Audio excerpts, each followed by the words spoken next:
The haunted house story can get really old. We've seen different variations of the story about half a dozen times, yet there is always some brilliant creator who is able to take a trusted and proven theme and breathe new life into it. Stephen King's Shining comes to mind, where the house is not only haunted, but the hotel is haunted, and also Jack's mind is haunted. We watch in fascination as the main character spirals into insanity, a madness that was brought on by the ghosts who fester in the Overlook Hotel. Edgar Wright brings more color and depth to the theme of the haunted mind in his psychological thriller, The Last Night in Soho. It is a beautiful horror, where the ghost of a sex worker haunts a fashion student. This theme packs a hefty punch because many of us fail to understand how the ghosts from the past actually affect both our future and our present. I'm going to explain to you how and why in this video, so please stay tuned. There is a resounding theme that I'm starting to see in movies. I guess it could be called beautiful horror. I suppose if a chick flick and a supernatural thriller actually had a baby, well, that would fall into the beautiful horror category. Movies such as The Love Witch and Midsummer come to mind because they break many of the outdated rules of horror.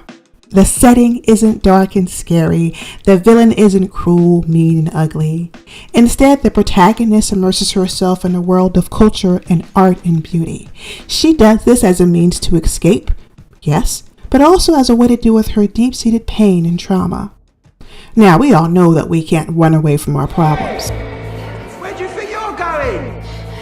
You think you can just walk away? So the environment moves in to strangle her, exacerbating all her fears and weaknesses, resulting in her imminent death. Beautiful horror movies are often great examples of the nature versus nurture theory. And many of these stories are cautionary tales of what happens to us if we betray our nature. Let me explain why. You see, ghost stories have been around since the beginning of time. Almost every culture in the world has spoken about phantoms or ghouls who roam the earth or the afterlife. For many, ghosts are brushed off as being supernatural beings, yet for others they are very real. In fact, ghosts in storytelling are metaphorical for deeply seated memories, and memories that can morph into trauma and pain. These memories haunt us, and if we're not careful, can consume us entirely. Right now, we are in the middle of a mental health crisis where millions are suffering from some sort of debilitating disease. Why? Well, because we are no longer in tune with our nature. You see, our ancestors believed that everything around us was alive. They believed that everything around us has a memory. This is why some places and some people have that special vibe that resonates with you.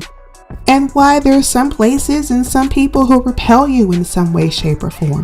Our ancestors also had a better grasp on how trauma not only affects the brain, but also the soul.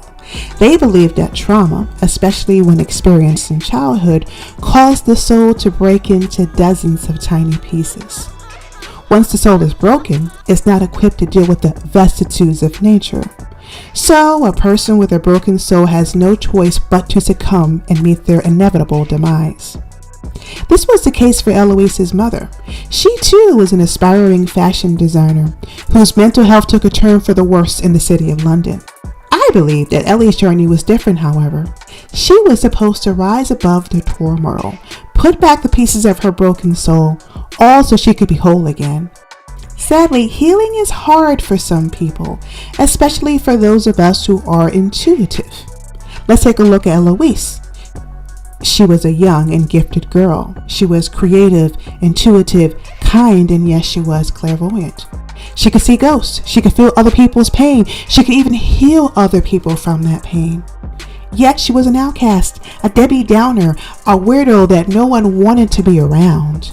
Her isolation brings her closer to Sandy, an aspiring singer and dancer turned sex worker and murderer.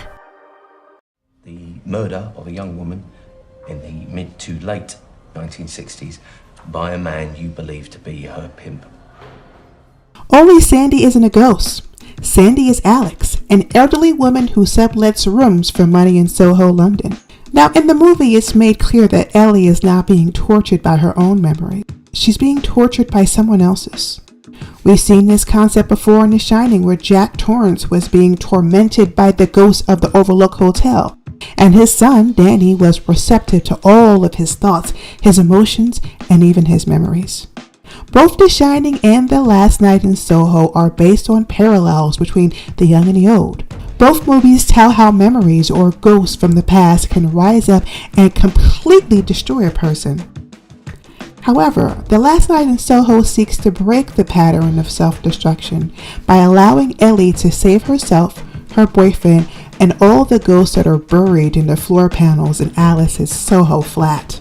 As a result of this, Ellie is a victor. She was able to become whole again and piece back together her broken soul. She didn't succumb to her weakness.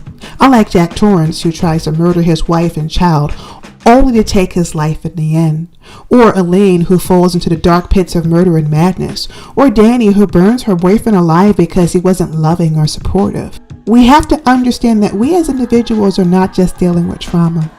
We as a society are dealing with trauma. It's a big part of our collective unconsciousness, and those of us who are incredibly intuitive can feel the pain of our ancestors.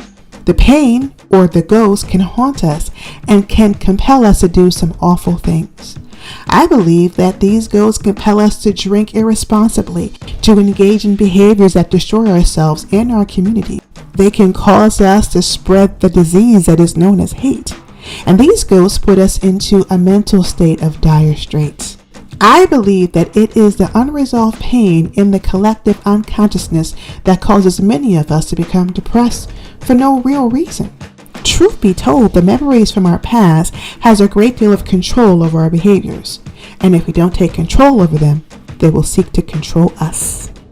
This was another video essay by the Modern Mystic.